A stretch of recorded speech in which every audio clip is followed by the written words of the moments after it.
2024 లేదా 25లో డిగ్రీ లేదా బీటెక్ చదివారా? సాఫ్ట్‌వేర్ జాబ్ కోసం ఎదురు చూస్తున్నారా? అయితే కోడ్ జ్ఞాన్ 100 డేస్ కోర్సులో చేరండి, జాబ్ సాధించండి. బ్లూటూత్ ఈజీగా కనెక్ట్ చేస్తూ ఉంటుంటాం మొబైల్ టు మొబైల్. దీనిలో కూడా కోడింగ్ వర్క్ అవుతుంది అంటారా? వర్క్ అవుతే ఏ కోడింగ్ ఉంటుంది? అసలు దీని ప్రాసెస్ ఏంటి? ఆబ్వియస్లీ అండి. కోడింగ్ వర్క్ అవ్వకుండా electric device, smart devices work పనిచేయవు. Not only mobile to mobile.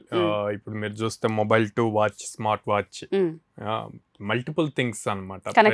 ప్రతి దానికి బ్లూటూత్ అన్నది ఇంపార్టెంట్.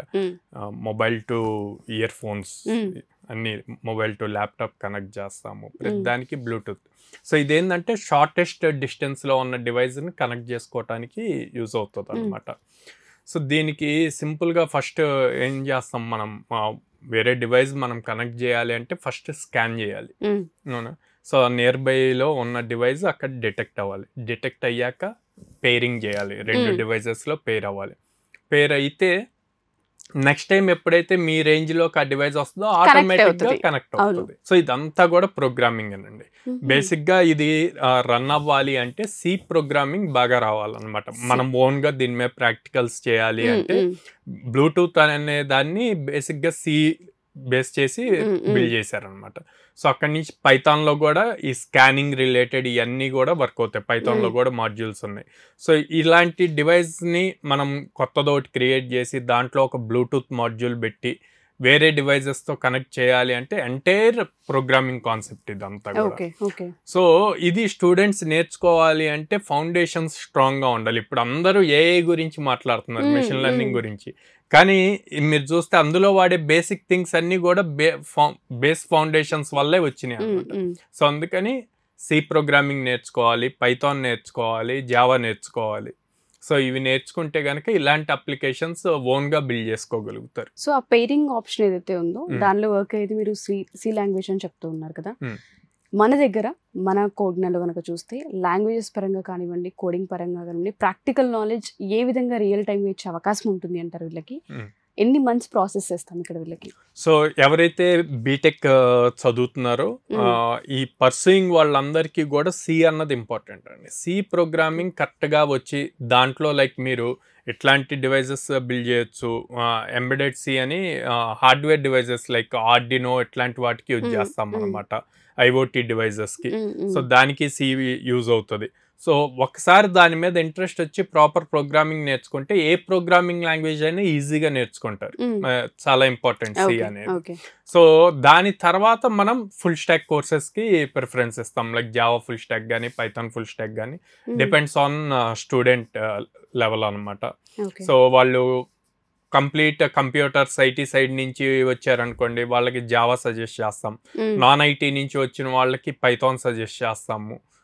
కొంతమంది నాన్ ఐటీ నుంచి వచ్చినా కూడా వాళ్ళకి ఇంట్రెస్ట్తో ఆల్రెడీ ప్రోగ్రామింగ్లో కొంత ఫౌండేషన్ బాగా నేర్చుకొని ఉంటారు, బేసిక్స్ బాగా నేర్చుకొని ఉంటారు స్ట్రాంగ్గా.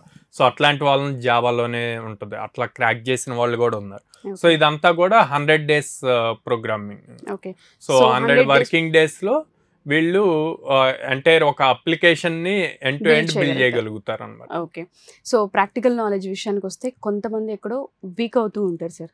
జాయిన్ అయిన ప్రతి స్టూడెంట్ కూడా ఇమీడియట్గా క్యాచ్ చేస్తారనేది లేదు. సో వాళ్ళని ఇక్కడ ఏ విధంగా పుష్ చేసే అవకాశం ఉంటుంది అంటారు? క్లాస్ రూమ్లో 50 members ఉంటే 50 members ఒకేలాగా థింక్ చేయలేరు, ఒకేలాగా రిసీవ్ చేసుకోలేరు కాన్సెప్ట్ని. సో అందుకే మనం క్లాసెస్ తర్వాత మళ్ళీ 2 hours ప్రాక్టీస్ సెషన్ ఉంటుంది అనమాట. సో ఎవరైతే ఇక్కడ డౌట్స్ ఉంటాయో వాళ్ళు మళ్ళీ క్లాస్ రూమ్లో అడిగి క్లారిఫై చేసుకోవచ్చు, ఆర్ ఇంకా క్లారిఫై అవ్వకపోతే ఈ మెంటర్స్ క్లారిఫై చేస్తారు ప్రాక్టీస్ సెషన్లో. అక్కడ మల్టిపుల్ ఎగ్జాంపుల్స్తో సేమ్ కాన్సెప్ట్ని ఎక్స్ప్లెయిన్ చేస్తారు అన్నమాట. అప్పుడు వీళ్ళకి ఈజీ అవుతుంది.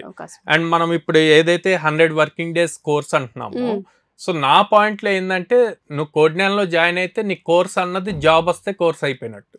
ఓకే, జస్ట్ సబ్జెక్ట్ నేర్చుకుంటే కోర్స్ అయినట్టు కాదు. నేను ఇప్పుడు చాలా మంది స్టూడెంట్స్ చూస్తున్నా అండి, 4.5 months అయ్యాక జాబ్తో సంబంధం సార్ నాకు కోర్స్ కంప్లీషన్ సర్టిఫికేట్ ఇవ్వండి అంటున్నారు. ఏం చేసుకుంటారు నాకు అర్థం కాదు. వాటితో జాబ్ కోసం కదా మనం నేర్చుకుంటాం. సో అది వచ్చే వరకు మీరు ఎవ్రీడే ఇన్స్టిట్యూట్కి రావాలి, ప్రాక్టీస్ చేయాలి, ట్రైనర్స్తో ఇంటరాక్ట్ అవుతూ ఉండాలి. అప్పుడు మీరు ఈజీగా స్కిల్ బాగా నేర్చుకోగలుగుతారు, హ్యాండ్స్ ఆన్, అండ్ దెన్ ఈజీగా క్రాక్ చేయగలుగుతారు. కోడ్నెల్లో జాయిన్ అవ్వాలి అంటే ఏ విధంగా? అండ్ చాలా మంది అడిగేది ఏంటంటే కోర్స్కే ఇక్కడ ఉంటుందా, జాబ్ కి కూడా ఫీ పే చేయాలా అన్న క్వశ్చన్ మార్క్ చాలా మందికి ఉంది. ఒకసారి దాని గురించి. కోర్స్ కి ఫీజు పే చేస్తారండి. ప్లేస్మెంట్స్ అన్నవి కంప్లీట్లీ ఫ్రీ. వాళ్ళు ఏమి నో హిడెన్ ఛార్జెస్, తర్వాత మళ్ళీ ప్లేస్ అయ్యాక మళ్ళీ ఏమైనా పే చేయాలా ఇట్లాగా ఏమి ఉండదండి. మీరు ఏదైతే కోర్స్ కి ఫీ పే చేస్తున్నారో అదే ప్లేస్మెంట్స్ కూడా, ఇంక దానికి మళ్ళీ సపరేట్ ఫీ అన్నది ఉండదు. ఓకే, డెఫినెట్ గా ఇక్కడ కనుక జాయిన్ అవుతే ఆపర్చునిటీస్ ఉంటాయని చెప్పొచ్చు మనం. ఆపర్చునిటీస్ ఉంటాయండి. మనం చెప్పే బదులు నేనేమంటా, ప్రతి పేరెంట్ ని డైరెక్ట్ గా మా బ్రాంచ్ కి విజిట్ చేయమంటాను. సో విజయవాడలో మొగల్రాజ్పురంలో ఉంది, హైదరాబాద్ JNT మెట్రో స్టేషన్ దగ్గర ఉంది, అమీర్పేటలో చెన్నై షాపింగ్ మాల్ ఆపోజిట్ ఉంది, అండ్ బెంగళూరు BTM లేఅవుట్లో ఉంది. డైరెక్ట్గా విజిట్ చేసి కౌన్సిలర్స్తో మాట్లాడి, అక్కడ ప్రజెంట్ ఎవరైతే స్టూడెంట్స్ ట్రైన్ అవుతున్నారో వాళ్ళతో కూడా మాట్లాడి అప్పుడు డెసిషన్ తీసుకోమని.